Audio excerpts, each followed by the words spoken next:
তারেক জিয়া ক্ষমতা গ্রহণের সাথে সাথে দেশে একটা বিশৃঙ্খলা ঘটতে পারে। তবে হ্যাঁ, জামাত কোঅপারেট করছে। জামাতের সক্ষমতার ফলে, শিবিরের সহযোগিতার ফলে, এনসিপির কোঅপারেশনের ফলে হয়তোবা পরিস্থিতি উন্নতি হতে পারে, কিন্তু স্বাভাবিক যা দেখছি অঘটন ঘটতে পারে, এটা একটা অশনি সংকেত এবং আমরা সতর্ক করে দিচ্ছি। দর্শক, এখানে সেনাপ্রধানের একটা ঘোষণায় এই শঙ্কা তৈরি হয়েছে। দেখেন, হ্যাঁ, এটা আমি বিশ্বাস করি এবং ইটস ট্রু। সবাইকে বিশ্বাস করতে হবে যে এদেশে আওয়ামী লীগ নাই মানে এটা একটা সুন্দর বাংলাদেশ। বাংলাদেশের সমস্যার সমাধান 80% হয়ে গেছে আওয়ামী লীগ না থাকার কারণে। আপনি চিনতে পারেন আওয়ামী লীগ এখন থাকলে কি একটা অবস্থা হতো। আর আওয়ামী লীগ থাকা অবস্থায় জামাত শিবির বিরোধী মতের কতটা কি কঠিন অবস্থা ছিল। আপনারা সবাই যে হত্যাযোগ্য, মন খুলে কেউ কথা বলতে পারতেন না। আর এখন আপনারা রাজনীতি করেছেন, এমপি হয়েছেন প্রায় 80 জন সংরক্ষিত এবং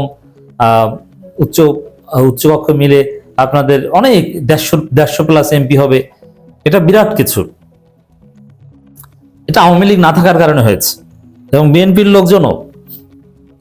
লোকজন শুধু বিএনপির মাধ্যমে হত্যাকাণ্ডের শিকার। আওয়ামী লীগ থাকলে বুঝতেন কত ধানে কত চাল। এই যে ইচ্ছা মতো চান্দাবাজি করেন, আওয়ামী লীগ থাকলে আপনারা এর অর্ধেকও খেতে পারতেন না, ভাগ দেয়া লাগতো। আওয়ামী লীগ নাই মানে সবার 80% সমস্যার সমাধান হয়ে গেছে। কিন্তু তারপরে বিএনপির লোকজন দেখেন, এখানে আমি এখন তারেক রহমানকে ধন্যবাদ দিব, কারণ তিনি স্ট্রিক্ট হয়েছেন এবং বিএনপির একদম প্রত্যেকটা ইউনিটের কাছে বার্তা পৌঁছে দিয়েছেন যে ব্যবস্থা নিতে হবে। জামাত, এনসিপি বা এগুলোর উপর অন্যায়ভাবে যদি কেউ হাত দেয় তাদের কাউকে ছাড় দেওয়া যাবে না, সাংগঠনিক ব্যবস্থা নিতে হবে। এবং শপথ গ্রহণ করার পর থেকে নাকি পুলিশ ধরে নেবে, যারা জামাত শিবিরের উপর হামলা করছে তাদেরকে পুলিশ ধরে নেবে। এটা তারেক রহমান আশ্বাস দিয়েছেন। হ্যাঁ, এটা একটা সুখবর। কিন্তু বিএনপির দেখেন, এখানে বিএনপি অধিকাংশ ভোট পেয়ে ক্ষমতা এসেছে, ইটস ট্রু। কিন্তু শিক্ষিত, মার্জিত এবং উচ্চশিক্ষিত তরুণ ভোটাররা কিন্তু অ্যাবসলিউটলি পেয়েছে জামাত, এনসিপি। বাংলাদেশের অধিকাংশ মানুষ, একটা বিরাট অংশ জনগোষ্ঠীর প্রান্তিক, যারা লেখাপড়া করে না বা জানে না, অশিক্ষিত, একদম অতি সাধারণ কৃষক, শ্রমিক, এই শ্রেণীটার সমর্থনে বিএনপি এগিয়ে গেছে এবং আওয়ামী লীগের সমর্থনে এগিয়ে গেছে। ওভারঅল বিএনপির শক্তি কিন্তু জামাতের চাইতে 1% হলেও কম, এটা আপনাকে বিশ্বাস করতে হবে। এখন এই যে বিএনপির ভোটারদের একটা অংশ আওয়ামী লীগ, আবার একটা অংশ একদম অশিক্ষিত। হ্যাঁ, তাদের এজেন্সিকে আমরা রেসপেক্ট করি, অশিক্ষিত শিক্ষিত সবার ভোটের মূল্য সমান। কিন্তু ওই যে যারা রাজনীতি করে, আপনি যদি গ্রামে দেখেন বিএনপি করে কারা, বিভিন্ন জায়গায় মাস্তানি করে কারা, দেখবেন যে এদের কোনো শিক্ষা নেই, একদম আন্ডার মেট্রিক, এবং গাজার ব্যবসা করে, ইয়াবার ব্যবসা করে, একদম এক নিকৃষ্ট পর্যায়ে।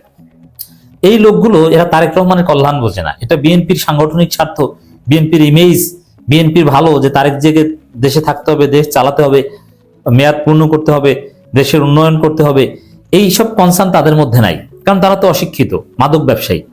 এরা হচ্ছে বিএনপির এখন লোকাল পর্যায়ের নেতা। এই জন্যে এরা তারেক রহমানের কথা তো শুনবে না, এরা বিশৃঙ্খলা করবেই। এখন এদেরকে তারেক রহমান এদের বিরুদ্ধে ব্যবস্থা নিতে বাধ্য হবেন, এদেরকে পুলিশ দিয়ে ধরাবেন। এমনকি প্রয়োজন হতে পারে অপারেশন স্ক্রিন হার্ট টাইপের একটা অপারেশন চালানো, সব অপরাধীদের নির্মূল করা হবে। কোনো চান্দাবাজ, ধান্দাবাজ, মাদক ব্যবসায়ী থাকবে না।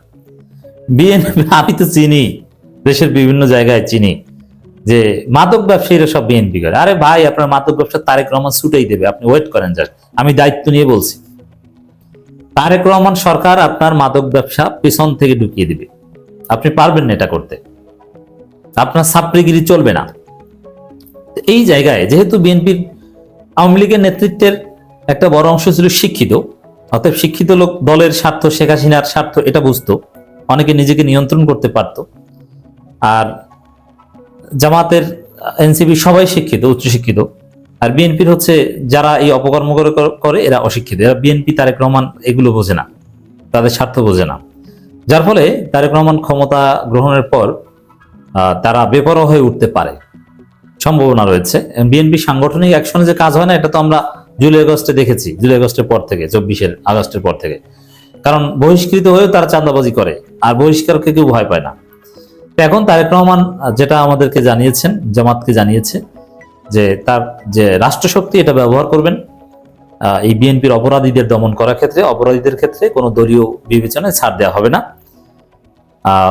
এটা এটা ঠিক, কিন্তু তারপরও দেখেন পুলিশ যে কি খারাপ এটা আমি আপনি সবাই জানি।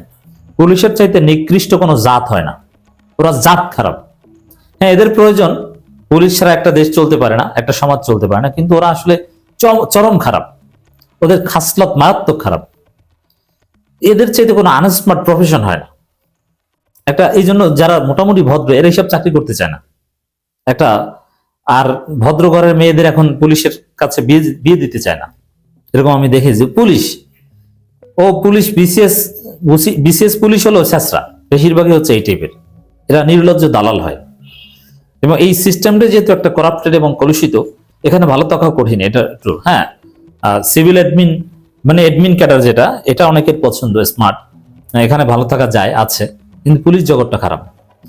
তো এই পুলিশের মাধ্যমে তারেক রহমান বিএনপি সন্ত্রাসীদের কতটুকু দমন করতে পারবেন? হ্যাঁ, পারলেও সময় লাগবে যথেষ্ট, এবং সেই সময়ের মধ্যে কিনা অঘটন একটা ঘটে যায়, মসনদ দিয়ে ক্ষমতা নিয়ে টানাটানি শুরু হয়ে যায় কোনো আকাম টাকামের কারণে। যার ফলে এখানে প্রয়োজন সেনাবাহিনী যদি কিছুদিন মাঠে দায়িত্ব পালন করে তাহলে পরিস্থিতি নিয়ন্ত্রণ করা তাদের পক্ষে সম্ভব। বিএনপির সন্ত্রাসী যে দলের সন্ত্রাসী হোক একদম সাইজ করা সম্ভব। এই বাস্তবতার নিরিখে আজকের এই আলোচনা, যেখানে সেনাপ্রধান বলছেন সেনাবাহিনী, দেখেন খবরটা একটু বলি, ত্রয়োদশ জাতীয় সংসদ নির্বাচন শেষে মঙ্গলবার নতুন সরকার শপথ নিতে পারে, এরপর সেনাবাহিনী ব্যারাকে ফিরে যাবে, এটা জানেন। মানে কি, নতুন সরকার শপথ নিলেই কি আইন শৃঙ্খলা পরিস্থিতি ঠিক হয়ে যাবে? থানা পুলিশ একদম কার্যকর হয়ে যাবে? নেভার। এরা তো আগেও যায়, এখনো তা। এদের উপর, এই থানা পুলিশ, এদের উপর আস্থা রাখা যায় না। তারেক রহমান নিজে বিব্রত হবেন যে এইসব পুলিশ পারছেন না, দেশ চালাতে পারে না, অযোগ্য। দুই তিনবার এটা আমরা বলতে বাধ্য হব। এজন্য সেনাবাহিনীকে প্রয়োজন। সেনাবাহিনী যদিও ইউনূস সরকারের প্রথম দিকে কিছুটা ভূমিকা পালন করেছিল, কিন্তু এক পর্যায়ে চাঁদাবাজি, অন্যায় অপরাধের বিরুদ্ধে কোনো ব্যবস্থা নেয়নি। পুরো টাইম ম্যাজিস্ট্রেসি পাওয়ার নিয়ে মাঠে ছিল, কিন্তু তারা কোনো ব্যবস্থা নেয়নি। কিন্তু এখন আমি মনে করি যেহেতু একটা নির্বাচন হয়েছে, দেশের বৃহত্তর সাথে তারেক রহমান যদি কাজে লাগান, যে সেনাবাহিনীকে ম্যাজিস্ট্রেসি পাওয়ার দিয়ে মাঠে রাখেন, তাহলে বিএনপির সন্ত্রাসী, চাঁদাবাজি এগুলো দমন হবে এবং তারেক রহমান ইমেজ বৃদ্ধি পাবে এবং তিনি সুন্দরভাবে দেশ চালাতে পারবেন। তার যে স্বপ্ন বেকারত্ব মুক্ত একটা সমৃদ্ধ বাংলাদেশ গড়া, এটা করতে পারবেন। নইলে ওই তিনি যে ভালো কাজ করবেন ওগুলো নষ্ট করে দিবেন এই ছাত্রী সন্ত্রাসীরা, বিএনপি। পুলিশ তো এদের কাছ থেকে আর উল্টো ঘুষ খাবে, পুলিশ ওদেরকে ভয় পায়। আমি তো জানি যে পুলিশ কি ধঞ্চা। বিএনপির একজন শাস্ত্রা নেতা যদি ধমক দেয় পুলিশ ভয় পায়, কিন্তু সেনাবাহিনী, আপনার এমপি কে ওরা ভয় পাবে না। এজন্য এই সেনাবাহিনী ব্যারাকে ফিরে যাবে, তারা মাঠে থাকবে না, এতে অঘটন ঘটতে পারে। তারেক রহমানের উচিত সেনাবাহিনীকে ম্যাজিস্ট্রেসি পাওয়ার দিয়ে কমপক্ষে 6 মাসের জন্য মাঠে রাখা, যে পুরো পরিস্থিতি ঠান্ডা করে দাও। ইউনূসকে যেভাবে কোঅপারেশন থেকে দূরে ছিল সেনাবাহিনী, সেরকম না, ম্যাজিস্ট্রেসি পাওয়ার কাজে লাগাও।